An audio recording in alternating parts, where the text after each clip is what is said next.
today with Tom Shambaugh, our newest Arizona drag racing legend. Hi, Tom. Howdy. You got a smile for us, man. Tom, where are you from? Born in Ohio, but been in Arizona since I was 9 years old. You were brought here as a hostage and stayed. Yep. Where did you go to school? Glendale. Another one of those Glendale guys? One of them Glendale boys. Oh man, they're all over the place. Yeah. You know, they must have had one heck of an auto shop class. We did. Yeah. I had a real good one. Yeah. Name a couple other people. Well, you got Bob Ream, you got Kenny Fulcher, you got Robbie Dale. We all worked together at Chuck's. And Bob DeYoung. And let's see. Jerry Miller. Jerry Miller. Trip Shoemake. My crew chief on my altered. Pat Sardini even went there a little bit after you guys did. Oh, yeah? Yeah, this must have been a great place because a lot of gearheads came through there. Yeah, and so all of the farm boys is what made it happen. So did you live on a street or a lateral then? A street. Okay. Yeah. So you grew up in the Glendale area. Yeah.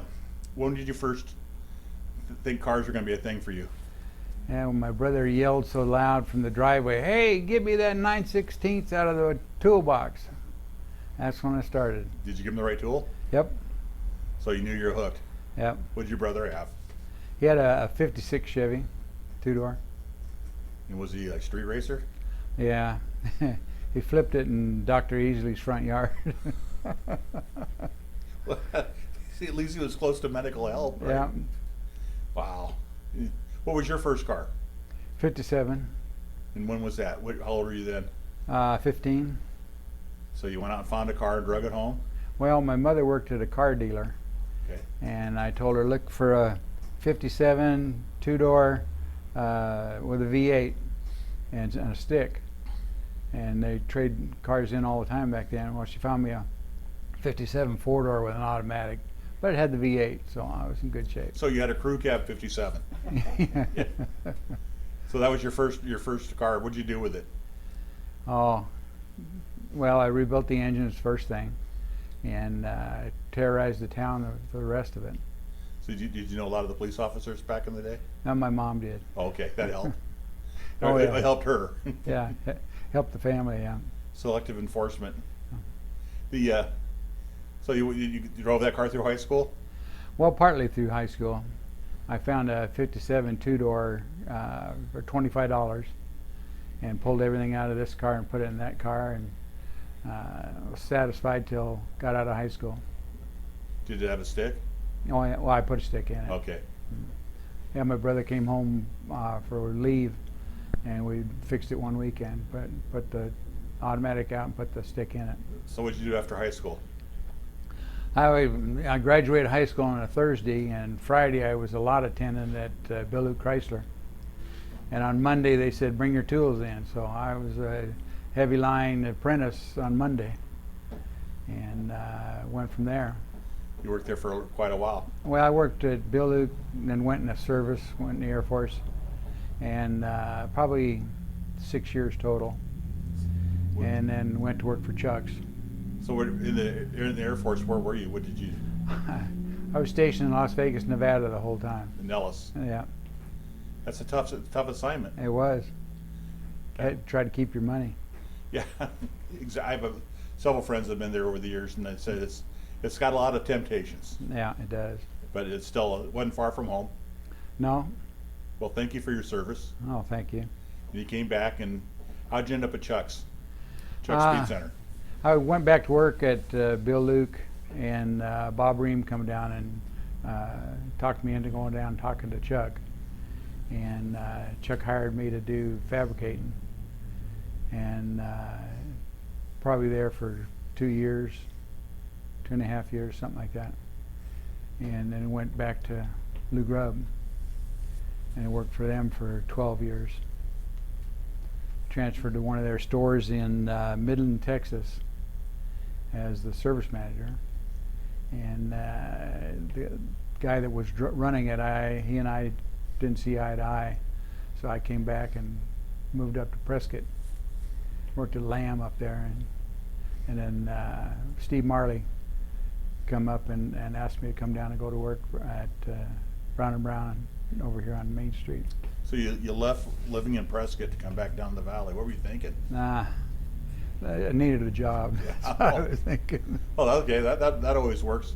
And that was where you worked the rest of your Yeah. Brown and Brown? Yeah, 25 years and got out of there and been out for 15 so far. What a good career. But during this time, you got a couple cars that you went racing. What was your first first drag strip you went to? The strip in Vegas, The old strip. the old strip, yeah, on the backside of the Sahara, I think it was. That old strip. The That's old one. old strip. Yeah. Yeah. Wow. You are a legend. You survived that. So when did you decide to build a race car? Well, my roommate, when I was in the Air Force, got orders to Vietnam, and he had a '67 Camaro that he had to sell, and I bought the car for $700, and then I got out within a couple of months, and towed it home and built it from there. So this was the white car. Yeah, Okay. the one that Jody Goff owns. The car that Jody has. Yeah, And now you ran that basically as a bracket car, and yeah, bracket car. how long did you have that? I'd say I probably had it 6 years. You remember racing it? Where all did you go? Oh, well, of course, Beeline and Mel Larson's, Tucson, Green Valley, Bakersfield, and then the one down in San Diego, Carlsbad? Carlsbad. The Green Valley, a lot of Arizona racers ended up there, and it was an HRA track. Yeah. How did you do? Went rounds, but I never won anything there. But kept me interested. Parked a couple other people and had a good time. Yeah. So moving on, so you got rid of the Camaro. Yeah. And what was your next? Well, the next car was a long time. I had, when I got rid of the Camaro, I had kids. I had 3 daughters. So I figured I'd have to keep working until they were grown and out of school. I feel your pain. I only had 2. Yeah. Or my wife had 2. I was the father of them. Yeah. And then let's see, how did it go from there? Decided I always told myself I'd go racing again after the kids were gone. And at 55 years old, I went out and started running Comp Eliminator. So tell us about. It was an interesting combination. Yeah. And what made you decide? Tell us about their first comp car. It was a an 05 Cavalier, and had a 4-cylinder turbocharged with an automatic, and it would run 740s to 780s at 175 mile an hour. That's crazy. How did you decide on the? I mean, you must have been doing some thinking to pick a 4-cylinder. Well, I was talking with a factory rep, and he told me about this that was starting to come around, was the sport compact stuff. So I got the rule book and was looking at it. This looks like it'd be fun to do. So I gathered up the parts and pieces and started putting together, and got a lot of help from Matt Hartford, and had fun doing it. Let's see, I'm at a loss right now. That's okay. So you were going to run the sport compact deal, and then you basically, when did you morphed it into a competition later car? Well, NHRA stopped or quit the sport compact, sold it to Nopi, and then they made the class specifically for cars like mine, like Bruno's, and some of the other guys.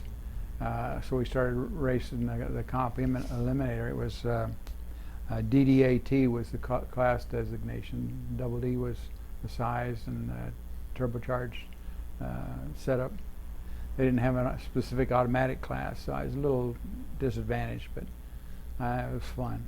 Well, yeah, back when we ran Comp Eliminator, there was no automatic class for B dragster, but we did it anyways. Yeah. You know, then after we quit, they say, "Oh, those guys should get a weight break." Yeah, that would have worked good. Yeah, it would have. Yeah, amen to that. So you ran that car for a while, Yeah. and then I basically hit the wall with it on and lost the transmission and oiled up a slick and hit the wall. So I decided, I'd get something a little different. So we got a kit from S&W race cars out of Pennsylvania and built a 240-inch dragster and put the 4-cylinder combo in that. And you did well. Your crew chief was Steve Lankuki. okay. Yeah. He and I worked together at Brown & Brown for years, and he traveled everywhere. Then with that car, we were able to go 690s at right at 200. Got a lot of people's attention with it. Yeah. Yeah. Jack Beckman used to come by and, what the hell is that? Every time we were at the races, and always had a good time. He was good for that. He is good for that. Beckman's he's a great fan of the sport in general. Yeah. You know, people with odd, strange combinations, and you know, I remember Ed Phillips tells a story about his winemaker tribute car he built. He was cackling it, and Beckman walked up and said, "You couldn't pay me enough money to drive that car down the track." You know, it's amazing back then how sophisticated the cars were, and then you know, you go, Yeah. okay. Then they weren't. Yeah. So what did with the comp car? Both of them. Where did you go? Where'd you go racing? Division 7 and Division 7, and then we converted from comp and went top dragster. And just it was the fun watching these guys looking at the car and trying to figure out what it was.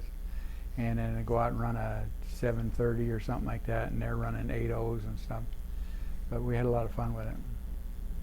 Won a few rounds in top dragster, but never won anything. but you had a great time. Great time. The you know, when you know, talk about having kids and stepping out of the sport for a bit, and you know, career and this and that, and so when you're doing I remember seeing the car run your 05 run once, and then I remember seeing the dragster run several times, but I was just kind of getting back into saying, I'm going to build another car, I'm going to own another car. So, you know, I definitely understand that, but when I did see that dragster was really impressive. It is, it, you know, caught my attention. I just wish I would have been able to see you know, thunder down the track or buzz down the track. I don't think that car really thundered, but it was lightning quick, that's for sure. Yeah. So you decided there came a time you said the phonometer's full with this, and Well, at the end of that top dragster thing, I had a heart attack. And I had it in the car, and they had dug me out at the other end, and my wife just said, "Nope, not with grandkids and everything and all that." So that's when I retired from racing. well, that's probably a tough decision, but an easy decision when it comes time for Yeah. the equation of grandkids, because there's nothing better than that. Yeah. Well, I had the 3 daughters and no boys, So, but they had 4 sons, so I got 4 grandsons. So well, if your life's anything like mine, when you have daughters, you actually have more wives or moms. Yeah. You get a certain age and they think they have to, and thank goodness they do. You know, they love you, and they're probably, you probably got some lecturing from them that we want you to be around. oh yeah, yeah. You didn't stand a chance. No. Yeah. So how's the heart doing? Does good. Does good. I'm really recovered. Knock on wood. So you gave in. You sold off the race car, Yeah. and a lot of, you know, where did the car end up? Well, the engine pieces that I sold to the Brené brothers up in Canada, and they've got it in somebody's old Pro Stock car with the 4-cylinder, and they've been running 560s at 240 mile an hour with it, and I'm just impressed to beat the band. It's unbelievable what they're doing. So this engine, was that like the Ecotec engine? Yeah, it's the Ecotec little 4-cylinder dual overhead cam. So it was really built for Indy type racing or road racing probably, or what was it? It's in damn near every car on the highway. Yeah. But GM put the extra oomph in behind it to, it got developed as a nice little race engine as well. Oh yeah, they did a lot. They did their development work, definitely.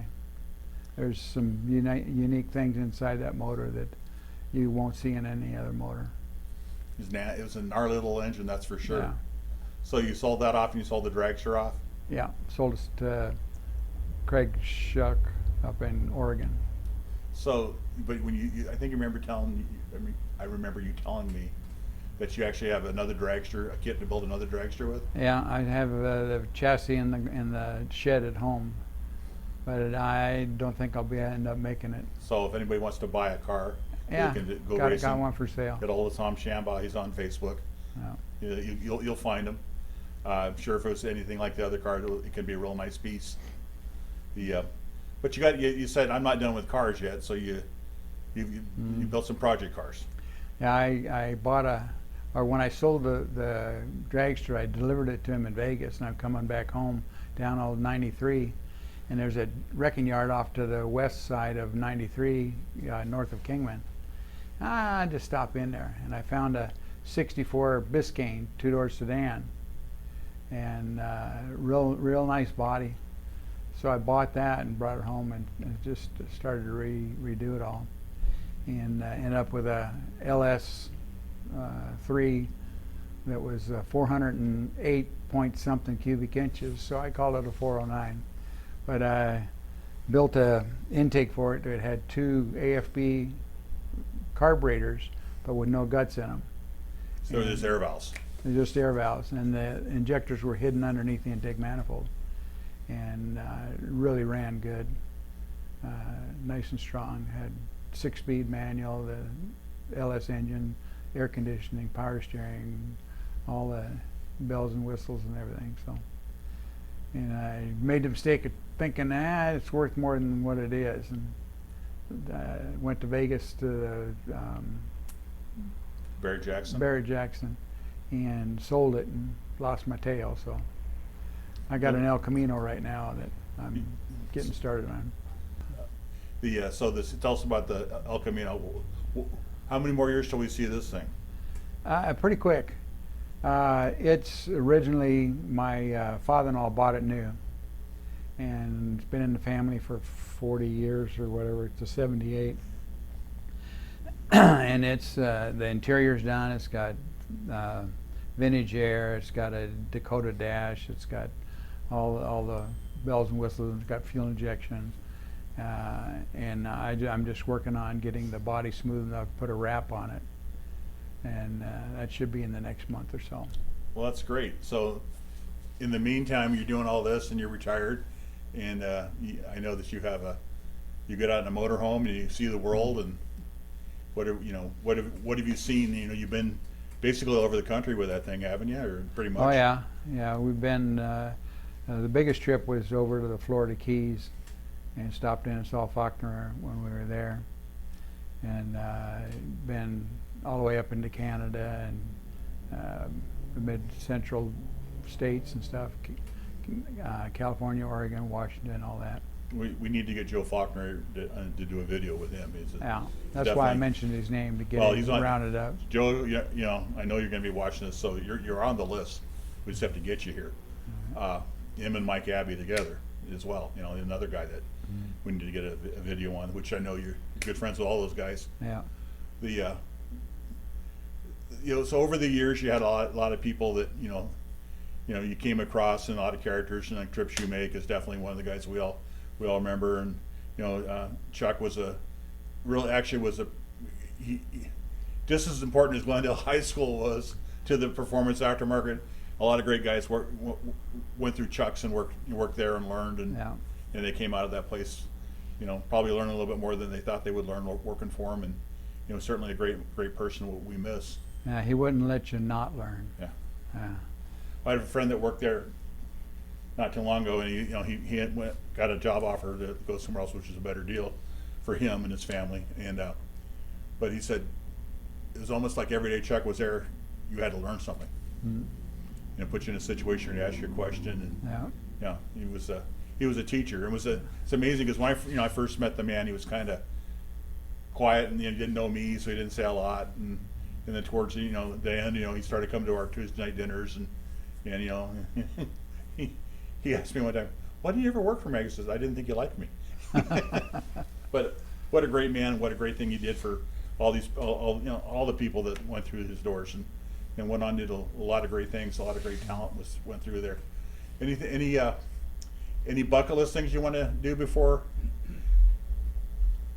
you can't do them? Just travel. Where's your next trip? We're going up to Williams week after next, and stay up there for 2-3 weeks or whatever. You're supposed to do that during the middle of the summer, not towards the end, right? No, it's not best now because the kids are back at school. Oh yeah, I get it. So, well, that's good. Good for you. Well, Tom, you've known you for a long time. You're a class guy.